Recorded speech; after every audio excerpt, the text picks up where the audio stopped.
हाँ जी बेटा, नैक्सट ਆਪਾਂ ਗੱਲ ਕਰਦੇ ਹਾਂ ਸਿਵਲ ਕੋਡ 1804।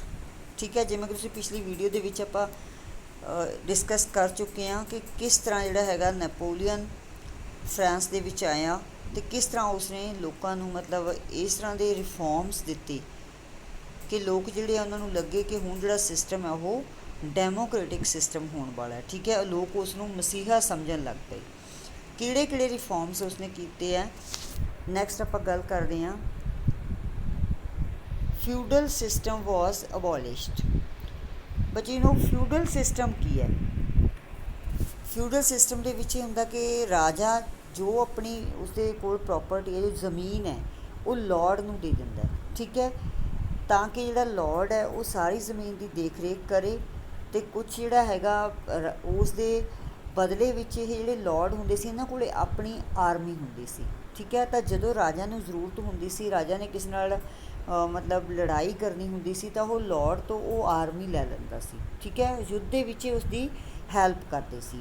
तो लॉर्ड अगे उस जमीन नूं की करदा सी, पीजेंट्स नूं दे दिंदा सी, किसानां नूं दे दिंदा सी, जिहड़े कि उसदे उपर खेती करदे सी ते फसलां उगाउंदे सी। ठीक है, और उस दे बदले विच वो रेंट जिहड़ा हैगा लॉर्ड नूं दिंदे सी।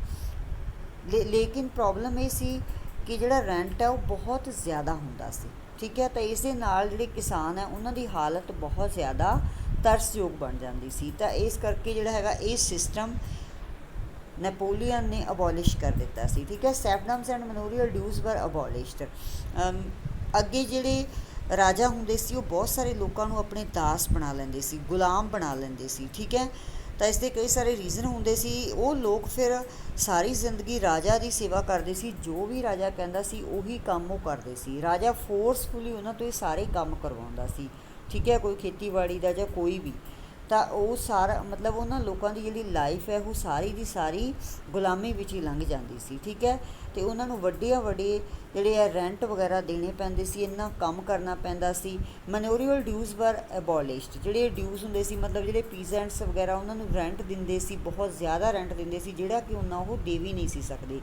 ये सारा नैपोलीअन ने खत्म कर दिता सी। ये सिर्फ ओनली फ्रांस दे विच ही नहीं सी, ये सारे जिहड़े तुसी कंट्रीज़ देख रहे हो, Dutch Republic, Switzerland, Italy, Germany, इन्हां सारे कंट्रीज़ दे विच भी ये सारा जिहड़ा सिस्टम है अबॉलिश कर दिता गया सी। ठीक है, उत्थे भी ये सिस्टम पहलां चलदा सी, हुण सारे किते इसनूं खत्म कर दिता गया सी ताकि सारे कंट्रीज़ दे लोग आज़ाद हो सकन। ठीक है, नैक्सट है the peasants, artisans and new businessmen were happy.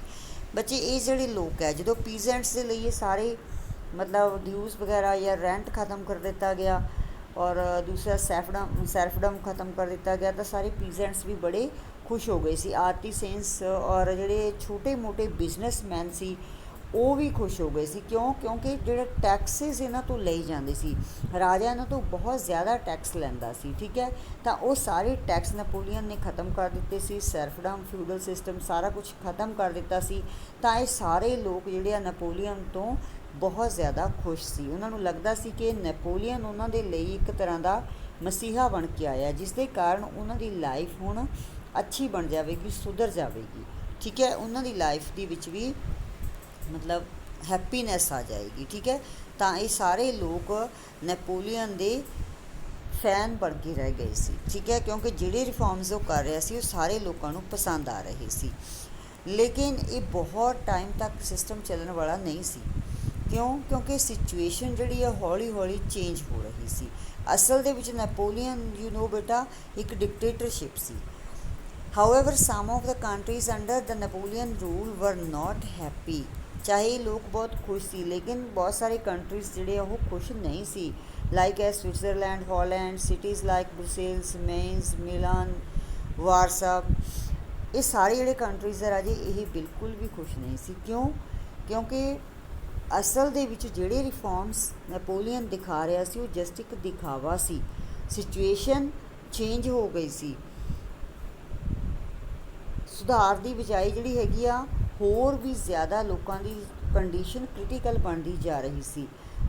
लोग जिहड़े आ फ्रेंच आर्मी के अगेंस्ट हो गए सी। Why they got against French army, लेकिन क्यों अगेंस्ट हो गए सी? है जी ओप्रैसिव।